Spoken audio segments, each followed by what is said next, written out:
Have you ever been so in love with a celebrity that they're all you can think about? You sleep them, act like them, frame your whole life and way of being after them? If yes, have you ever wondered why? Have you ever wondered what it is about another human being that you've never met that has such a hold on you? Have you ever thought maybe you've been put under a spell?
Beyonce Giselle Knowles Carter is one of the biggest stars in the world.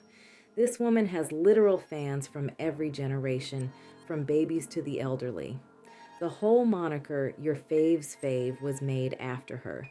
It seems after her solo debut album, Dangerously in Love, the entire world seemed to fall in love with Beyonce, almost to the point of it being trance-like. Have you ever noticed that at one point in time, you literally could not say anything even remotely negative about Beyonce? Actually, it didn't even have to be negative. If one said anything that was less than praise about her, they were getting backlash or whole careers canceled. If you said something as small as, I don't really like that hair color on her, or I'm not a fan of her shoes or dress, etc., you would get death threats. For those who do want to critique something she's done and it's not 100% positive, those people literally have to say disclaimers like, just so you know, I absolutely love Beyonce, but, or don't get me wrong, I love Beyonce, but. For decades, people have been scared to say how they feel about her if it's not 100% praise. Up to this point, that has never happened with any other celebrity, ever. Not even the late, great Michael Jackson, who set the standard for being the greatest entertainer of all time. Michael's celebrity and stardom was massive, and there was no other celebrity on his level, fame-wise. He'd draw fainting crowds any and everywhere he'd go. But even with his massive success and stardom, that never saved him from public ridicule. People never feared backlash for making jokes about Michael, whether in the tabloids or comedians, late-night shows, movies, or other stars. He was ridiculed often. Same with Whitney Houston. And even Prince.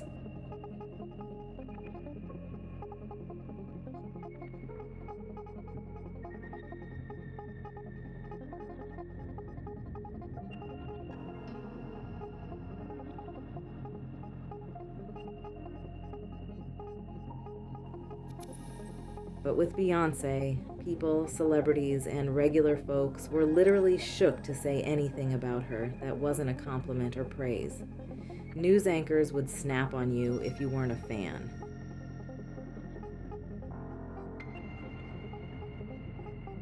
Could it be that she's just that talented and beautiful that people can't help but to fall in love with her? Or is there something more sinister at hand? One of the theories goes back to her beliefs and/or practices. You see, when Beyonce first came out with her group Destiny's Child, they were propped up as these good Southern Christian girls. Very Yes Jesus-esque. But we see that the more popular Beyonce got as a solo artist, that bright-eyed, good Christian girl started to look a little more dark, and I'm not talking skin complexion. After a while, she was no longer talking about Jesus and Christian values. She was now cussing up a storm, had dark imagery, and seemed very dead in the eyes. People have accused her of being possessed and shape-shifting into demons. What had taken over Beyonce?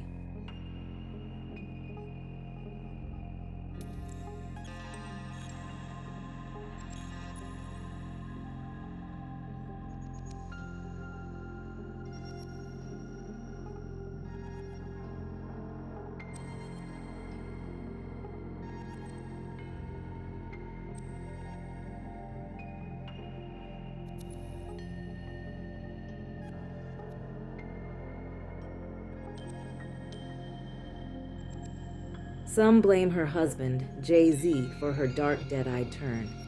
The fact that Jay-Z likes dark figures like Satanist Aleister Crowley and spirit cooker Marina Abramovich may have had an influence on Beyonce. She was now showing more of what seemed to be her African spirituality. She was repping spirits and orishas like Ogun and Oshun. She was talking about plugging her menstrual cycle with the pages of the Bible, and has, in more recent times, been accused of being a witch and indulging in witchcraft. Could it be that Beyonce and her mother, Tina aka Celestine, who is from Louisiana, the home of voodoo, could have taught B how to put people under a spell?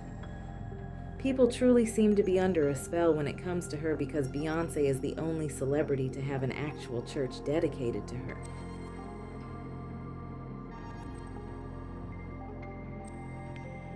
Beyonce Mass is an actual church that a group of black women made that is dedicated to Beyonce, womanism, feminism, and the supposed women empowerment she promotes. Basically using Beyonce's music and life to help empower theirs. This church, which is curated by Reverend Yolanda Norton, says that this is a spiritual experience for thousands of people from California to Portugal to worship while having empowering conversations about black women, their bodies, lives, and voices. But if you really step back and see that Beyonce's music doesn't really empower anyone other than herself, with songs bragging and boasting about how rich, great, and powerful she is, how exactly does that help her fans? Remember, these are the same people who constantly complain online about not being able to pay for rent if they purchase her concert tickets, hair products, or clothing line. Her music most certainly doesn't promote making good romantic decisions. Her songs are actually very pick-me-ish, the very thing that y'all say y'all hate. Remember, this is the same woman who made a song called Cater to You, about basically being a slave to her man. Then she made an album crying about her husband cheating on her with Becky with the good hair. Then she watched her man get his ass rocked by her unhinged sister because he was being open with his cheating, only to get back with him and rub it in y'all's faces. Remember, she told y'all to be single ladies while she chose to cater to her cheating husband. Her music definitely doesn't really empower black women because this is coming from the same woman who openly said she wished that she was born Latina. I pretend that I'm Dominican. Oh, yeah. People say that I look Dominican. Has a very colorist mother, which I discuss here, who's constantly stunting Beyonce's long, real hair and light-skinned complexion in front of y'all while saying how jealous you are of her. And please know that she's only talking about black women when saying these things because other races of women don't care about stuff like that. But nonetheless, she is praised literally like a deity, and her worshippers are none other than the infamous Beyhive.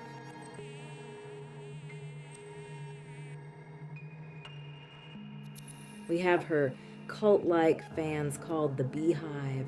And this fan base is extremely toxic. They literally insult, have vitriol, and are vicious when it comes to quote-unquote protecting their queen.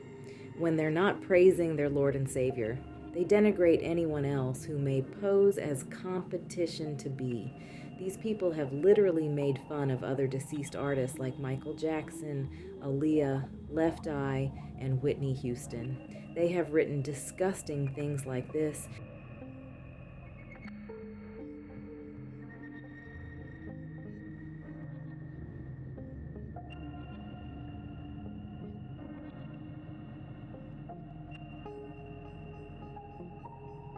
It'll never make sense to make fun of someone's death since we literally are all going to die. And more so, Beyhive, you don't know how your girl is going to pass. You better hope it's not as tragic and terrifying as Aaliyah's plane crash or Left Eye's car crash, or worse. Karma is a real thing, and the way you all have ridiculed a lot of people's deaths, you better hope your girl goes quickly and peacefully. They are the worker bees that literally bully people into submission and apologies. Their more recent bullying happened when, after Beyonce released her newest single, Texas Hold'em, a country music station said that they wouldn't play it. The Beyhive flooded the station, threatened, and demanded that they play her music. The music station apologized and put her song in their rotation. Beyonce enjoys the power of her fans' bullying tactics. That's why she never speaks out to stop them. She even sings about it. The only time she stepped up to say anything was when the Beyhive were harassing a white billionaire's wife.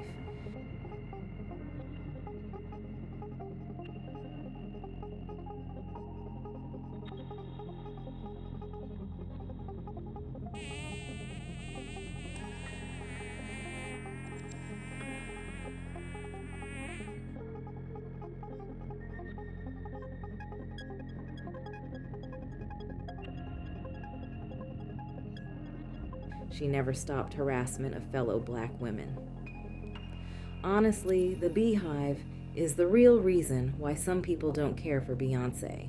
Their actions are so abhorrent that it turns folks off from B. Becoming queen of something is seldom clean. It usually takes some conquering.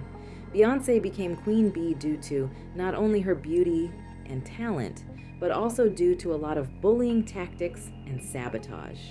Let's look at all the people Beyonce stepped on to get to and stay at the top.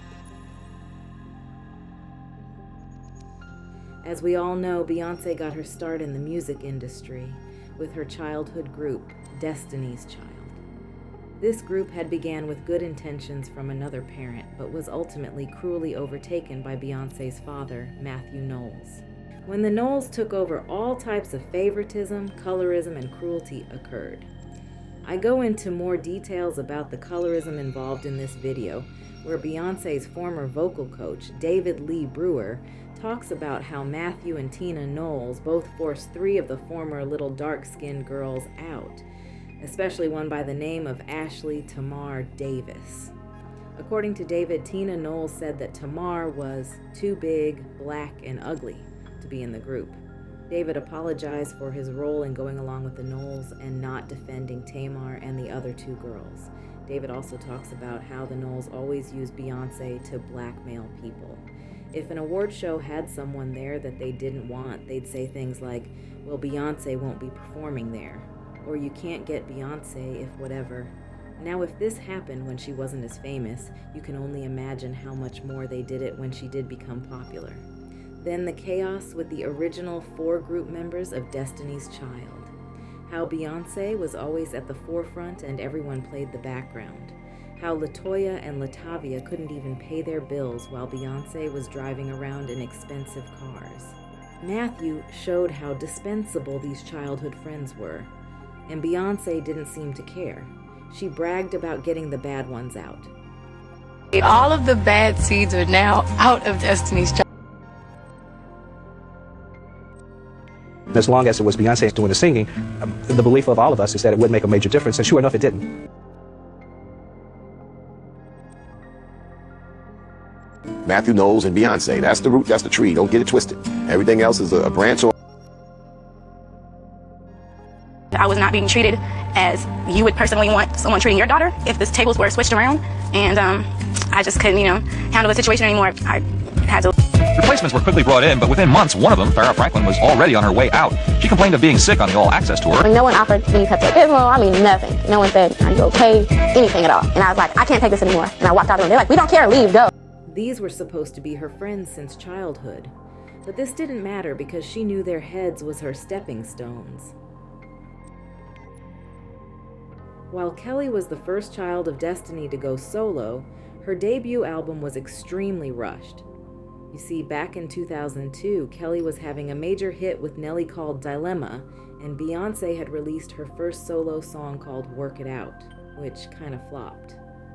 Because the record label wanted Kelly to capitalize on her Dilemma success, recording her debut got severely rushed, with having to record the whole thing in 3 weeks, while Beyonce was allowed to take her time and develop her album.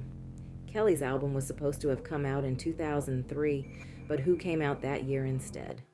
Beyonce, with her wildly successful debut, Dangerously in Love. The one that she was able to take her time with and craft carefully, unlike her bestie. Ultimately, Kelly's debut did decently, more so overseas, but it got very lukewarm receptions and only sold a little over 600,000 copies in the US. She expressed how dissatisfied she was with being forced to rush her recordings. It also didn't help that Beyonce's father was also her manager, as well as Beyonce's. And whose vested interest do you really think he had? Blu Cantrell was a beautiful blue-eyed singer who was actually doing her thing musically back in 2002. She had great hits like Hit 'Em Up, Style, and Breathe with Sean Paul. If you look at her, you'll notice that she and Beyonce both have similar styles in the looks department, both light-skinned women with blonde hair and considered gorgeous. Another thing they seemed to have in common was rapper Jay-Z. When Blu released her first album, rumors started to swirl that she and Jay-Z were an item. Problem is that it's said that this was also the time when he and Beyonce were an item as well. It's been said that Jay-Z and B stole Blu's 2002 video concept of her video, Roundup, for their 2003 song and video Bonnie and Clyde 3. Then when Jay and B had their first child, Blue Ivy, many suspected that Jay named her after his former love, Blu Cantrell. If true, that's straight disrespectful.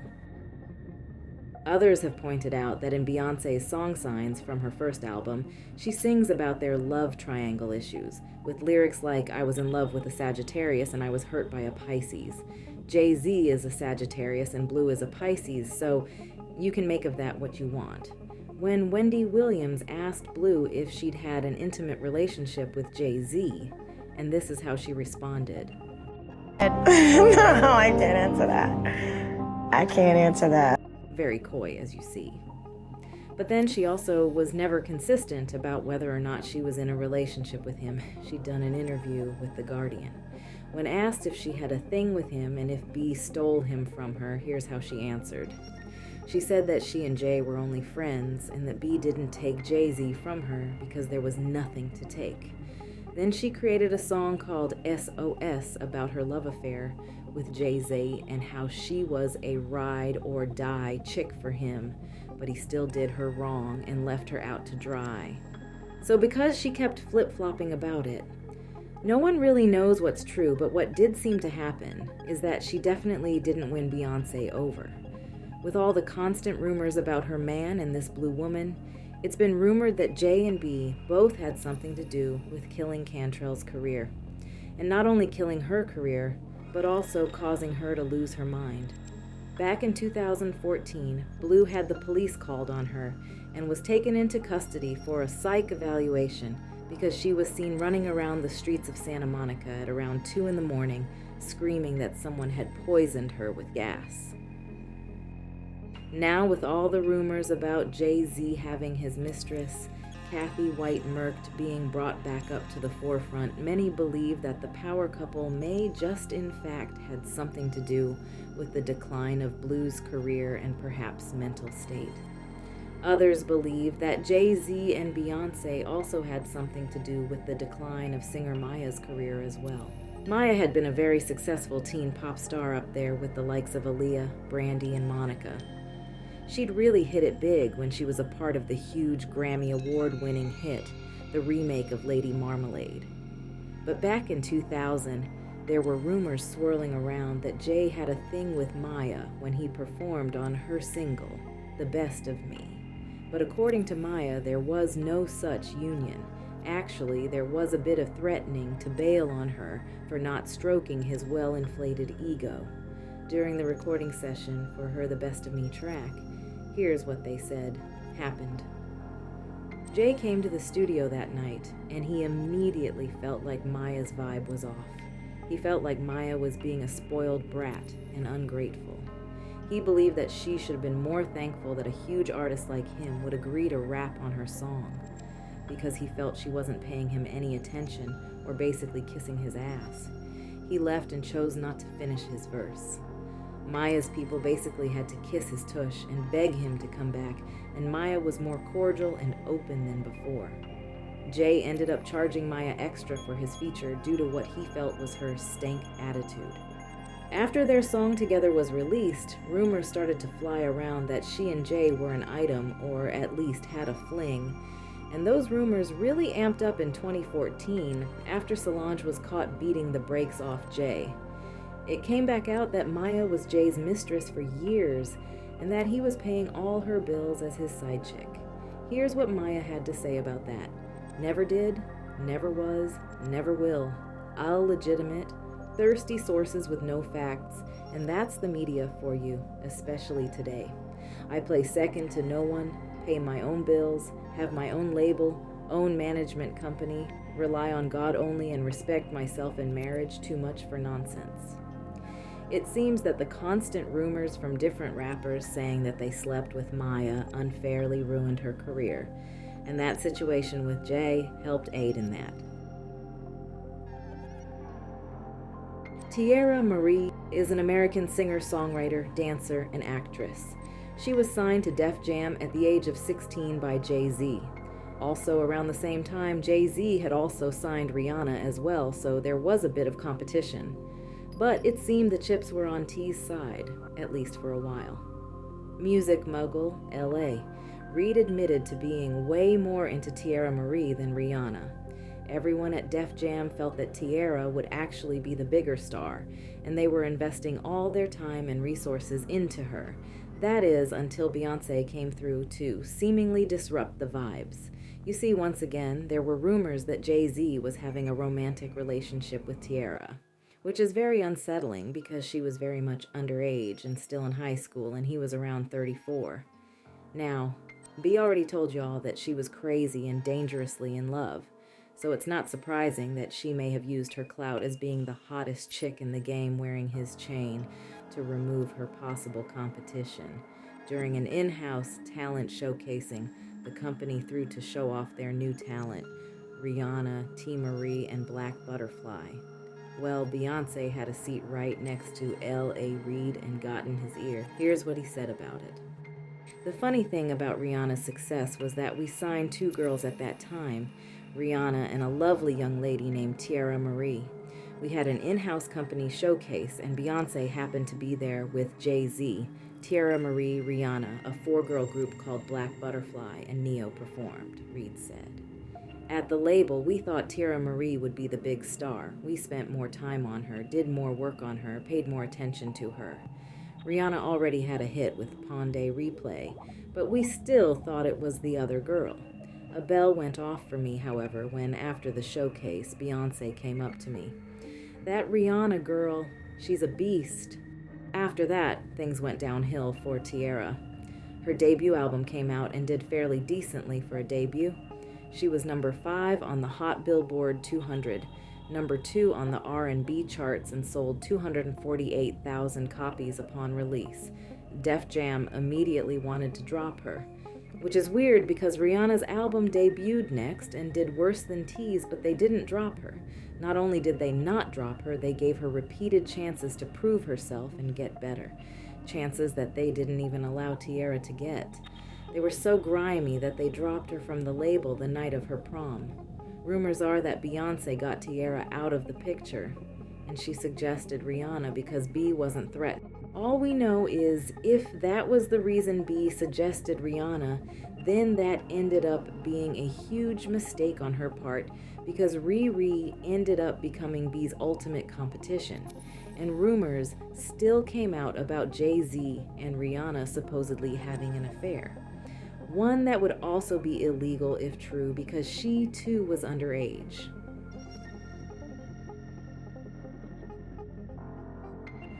Jennifer Hudson had become famous from being a contestant on the popular show American Idol. After losing on the show to winner Fantasia Barrino, Jennifer was trying to find her way in the industry. She'd gotten her chance in 2006 when a huge opportunity came up for a role in the musical movie Dreamgirls, and she was cast as the troublesome Effie White. By now, Beyonce was a huge star, a fact that she'd keep letting the press know during promotion for the film, and she wanted to be a part of this classic movie as Dina Jones. After critics saw the film, everyone pretty much agreed that Jennifer Hudson, the newcomer, had completely stolen the show from everyone. By now, Beyonce was used to being front and center of everything. She was used to being the highly praised star. So when the press and audiences showed great attention to Jennifer and her highly acclaimed performance, it was said that Beyonce was very jealous of J. Hud's spotlight. According to the book Becoming Beyonce, author J. Randy Taraborelli wrote about how Beyonce stopped reading articles about the film due to its constant praise of Jennifer. Because the articles kept boasting about Jennifer's riveting performance, critics talked about Beyonce's screen work as static and detached. And another said she barely gets by on her limited acting skills. They even said Beyonce had a vapid quality that turned her into the film's weakest link. After Jennifer had won an Oscar and many other prestigious awards for her performance, the reports of jealousy had gotten so bad that Beyonce had to address it in the media by being highly conceited and ultimately shading Jennifer's weight. Here's what Beyonce said about her reportedly being jealous of J. Hud's accomplishments. "I'm already a star. I already have 9 Grammys. Everyone knows I can sing.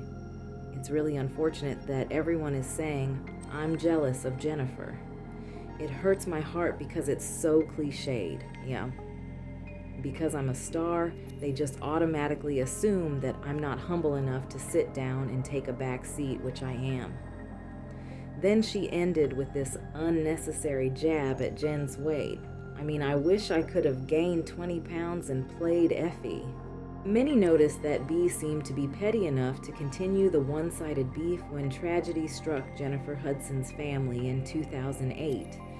After Jennifer's mom, brother, and nephew were slain by her sister's boyfriend, rumors spread that Beyonce didn't reach out to offer any condolences, send a card, a phone call, and not even attend the funeral.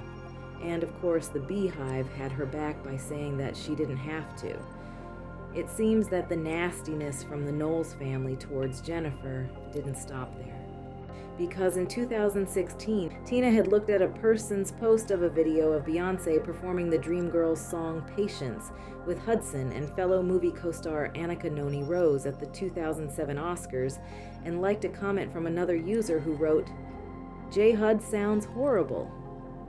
After she'd received huge backlash, Tina gave a stupid explanation for how she accidentally liked the comment and said that she'd be taking a break from social media. Yeah, sure, Celestine. Anyway, it seems Jennifer seemed to catch the shade and cryptically addressed it. Here's what her response was. "Getting started on my New Year's resolution list. Let's see. 2017. Reminder to self. Don't allow someone else's ugly to mess up your beautiful." Ledisi is an R&B, jazz, and neo soul singer and songwriter. She's been in the business doing her thing since 1995 and up there with the likes of Jill Scott, Erykah Badu, and duo Flowtree. She'd never been a huge major star, but she was successful enough in her lane. And her star was beginning to rise more when in 2014 she was cast as Mahalia Jackson in the movie Selma. In the movie, Ledisi sings Jackson's rendition of Precious Lord, Lead Me Home. She'd spent months perfecting her role as well as the song, not only for the movie soundtrack, but also for the 57th annual Grammy Award ceremony. They'd asked her to perform this song and join John Legend and rapper Common on stage for the Selma movie tribute. It only made sense because she was actually in it and on the soundtrack. Ledisi was excited, of course, and preparing for her big moment on music's biggest night. And while she was prepping for her moment, she'd found out quickly that she would not be performing on the Grammys at all and was getting replaced by none other than Beyonce. When this story hit the press, there was mixed emotions. Ledisi fans were angered at how Beyonce was so okay with ripping a major opportunity away from another black woman, especially one who'd never been on the Grammy main stage, something that Beyonce had been able to do many times. And of course, the Beyhive was so okay with this humiliating thing happening to Ledisi in favor of their queen.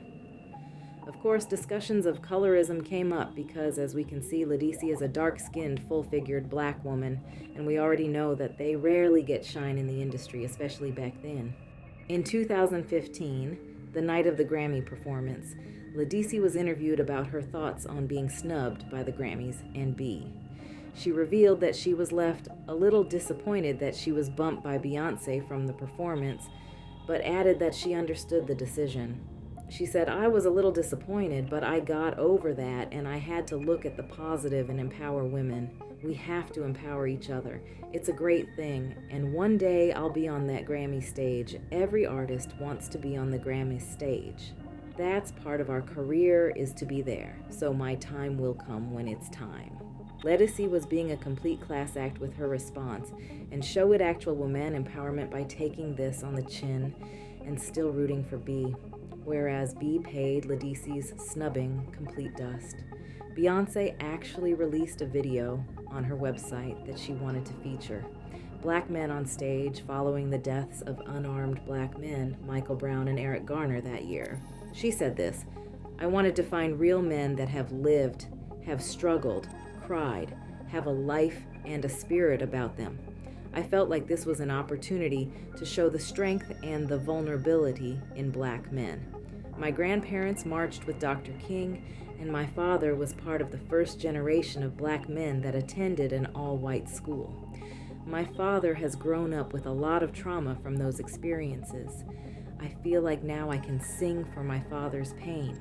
I feel like I can sing for families who have lost their sons." So I guess B forgot about all the black women who'd also lost their lives at the hands of racism and all their hurt and pain too, huh? Beyonce unnecessarily stole this important moment from another black female artist and did not care. B was already highly successful and didn't need to do this for any reason, but she chose to show her power and in the process hurt a fellow black woman. Here's what B's fellow industry flunkies had to say in regards to this situation. Another bewitched worshiper who admitted to not being able to tell Beyonce no.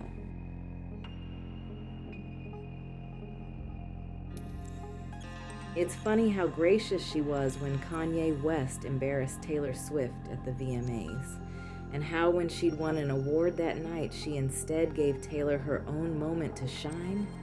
But she couldn't do that for a fellow black woman. How's that for black female empowerment?"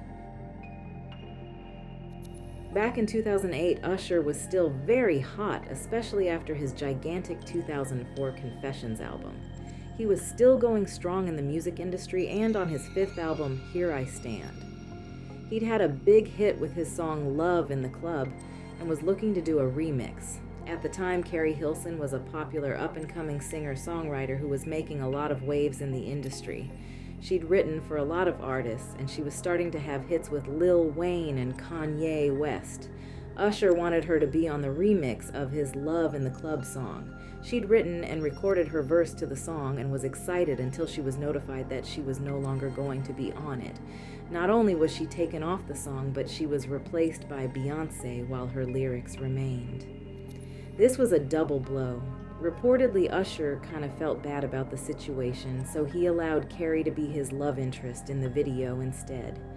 But bad blood had been created.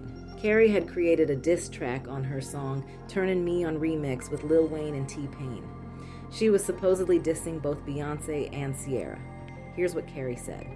"I ain't trying to start no mess, but there's something on my chest that I need to get off, 'cause you turning me off. Your vision cloudy if you think you the best, you can dance, you can sing, but need to move it to the left. She need to go have some babies, she need to sit down, she fake them other chicks, ain't even worth my time to talk about. been getting dollars, go and get your money up. Go ahead and tell these folks how long I've been writing your song. I've been putting you on. Just check the credits, ho. And if you want me, you can find me in Decatur, ho. Keri said she regretted making the diss and that she was actually talked into writing it by producer Polo de Don. She had every right to regret it because this one song completely ruined Keri's career forever. She'd gotten so much backlash that people in the industry refused to work with her. The Beyhive harassed her. They even did disgusting things like throw CDs at her head. She'd gotten even more backlash when on the red carpet she was asked to wish Beyonce a happy birthday, and she refused to do so. To this day, Keri's career hasn't been able to recover. It seems even her own proteges aren't exempt from being kinda sabotaged or at least benignly neglected. Beyonce signed Chloe and Halle Bailey to her Parkwood Productions company after seeing them on YouTube. Many felt that Chloe was Beyonce rebirthed. With similar vocal styles, leotards, and curvaceous bodies, many at first felt Chloe would be the next it girl. But after several embarrassing moments that made Chloe a laughingstock on the internet, Beyonce has been extremely hands-off of her talents. Beyonce never endorses her proteges, no shout-outs. She didn't even allow them to perform on her highly successful Renaissance tour. But she allowed several other random artists that aren't hers. And before her unwed pregnancy with YouTuber DDG, Halle was definitely seen as the next up-and-coming starlet, especially when she was cast as Ariel in The Little Mermaid. And Beyonce ain't say a word about it, no promotion, nor did she attend Halle's movie premiere. But guess whose movie premiere she did attend? Yep, Taylor Swift's. Her neglect of her two artists is so bad that her fans even called Bey out for her lack of involvement in their careers. People keep telling both Chloe and Halle to leave Beyonce's team as soon as their contract is done. These were only a few of the people that were conquered in order for Beyonce to have and keep her place cemented on the industry throne. There are many more she and Jay-Z stepped on to get here. And what is another way one must conquer in order to reign? Thievery, of course. Beyonce has a reputation for stealing other people's work. Listen to her brag about it for yourself. Nobody gonna want us to go to their shows, Frank. What? Because we gonna take everything. Yeah, but everybody does that, though. No, everybody does. Yeah, you know? But it is some person. But we go and meet everybody and say, hey, great show, and then still leave. There are so many cases and lawsuits of Beyonce stealing other artists' work that this video would probably be hours long if I go into it all. The formula is to scout out unknown or foreign artists, steal their styles, videos, clothes, choreography, and present it as her own. She's been doing this for years.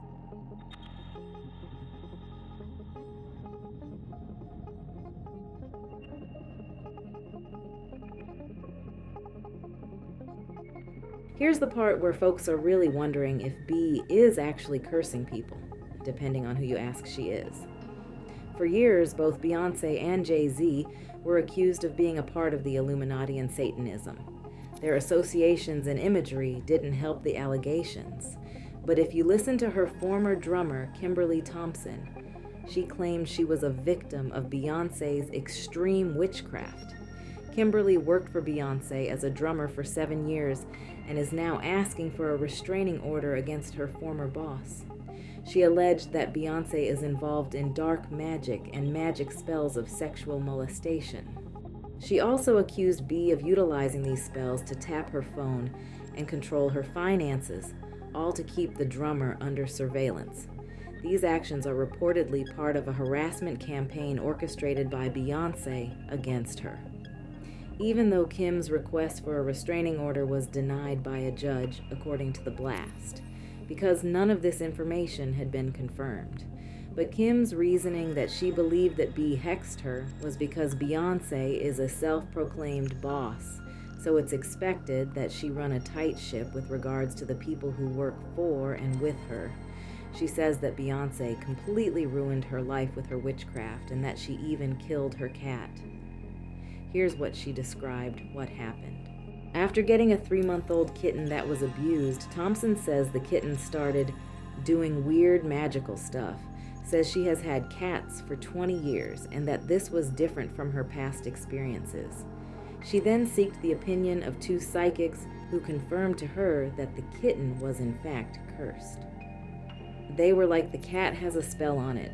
I said, what about Beyonce? And they were like, yes, Beyonce put a spell on the cat, and you need to get rid of it right away, otherwise you'll be in really, really huge trouble.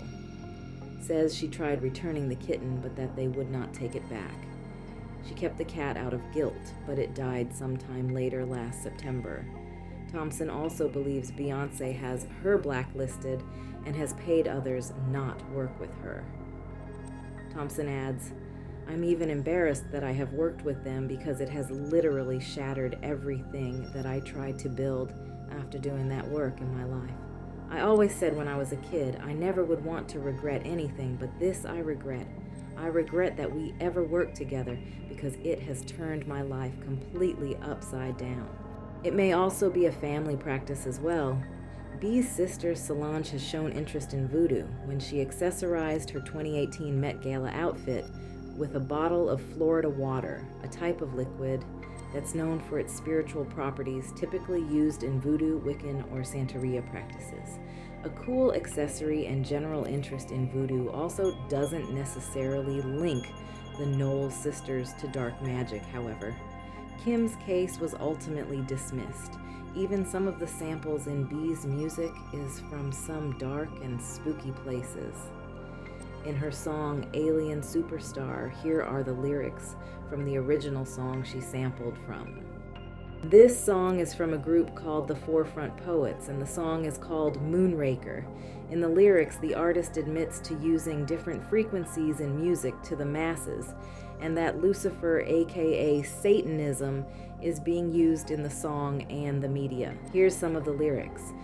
This frequency is and has become a threat to our society as we know it.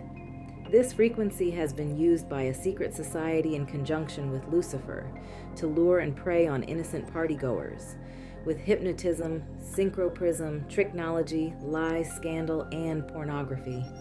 While the party is still in progress, we will keep you updated on our current status. It's samples and lyrics like these that she hides in her songs. Could this be helping to hypnotize and lure her fans in? So, lurkers, what do you think? Do you think Beyonce is on top because she bewitched the masses, or do you think it's genuinely her talent and talent only? Have you been bewitched by Beyonce? Answer below.